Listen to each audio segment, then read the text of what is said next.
Amongst the thousands of products made from hemp, one of the most extraordinary is Henry Ford's plastic car. Built in 1941, it contained cellulose fibers derived from hemp, sisal, and wheat straw. The plastic was lighter than steel, yet could withstand 10 times the impact without denting.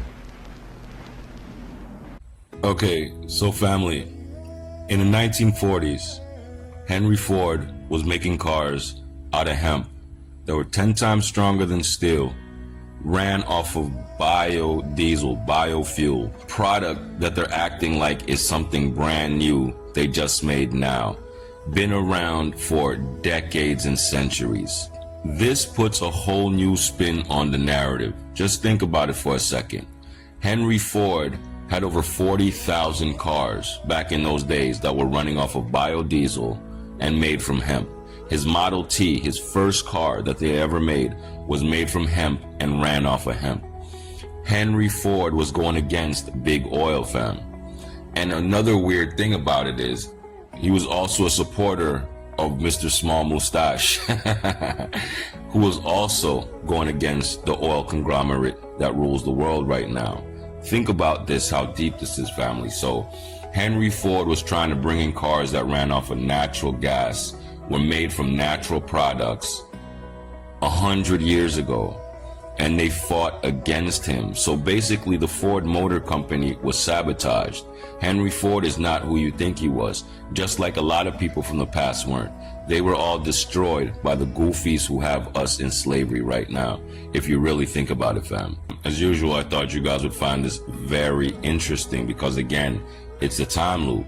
It seems we keep going backwards, we're not moving forward, and we're being held back by some hidden powers hiding up in their lofty places in their dark fucking corners, controlling our leaders and puppeteering our so-called rulers in favor of themselves while they destroy us and keep all the technology.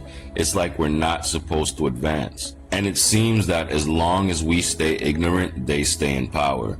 So in my personal belief, family, knowing is the battle. It's like once you know, you know. And remember, the pen is mightier than the sword. It's all about the thought waveform. I'm telling you, once you wake up, we win. Their goal is to keep us ignorant and in the darkness. I promise you. But we're going into the triple black darkness now, all right? The purple rain. Yeah, Crystal Council, this is really weird to me. The way how all this technology always existed. But you know, you read the Bible in certain manuscripts, they make it plain, you know, there's nothing new under the sun.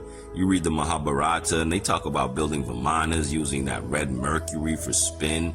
Fam, it goes super deep. Even in the Kebra Nagast, right, from the Ethiopian manuscripts, it talk about King Solomon giving the Queen of Sheba a boat, an airplane, and a vehicle, fam. And then when King Menelik came to collect the Ark of the Covenant, they said that Menelik carried it away like on a floating platform. I mean, this is all in the Kebra Nagast and all these thousands of year old manuscripts. And look at the structures that surround us on the plane, fam. There's no way the technology we have now is the most advanced we've been. It's impossible, because we're not doing the things the ancients used to do. And all these stories they tell us about evolution is a lie. Even they've gotten off that. Right now they're talking about panspermia, where life was seeded by their alien gods. Listen, everything they talking about is a lie. The truth is in your heart. Follow your heart.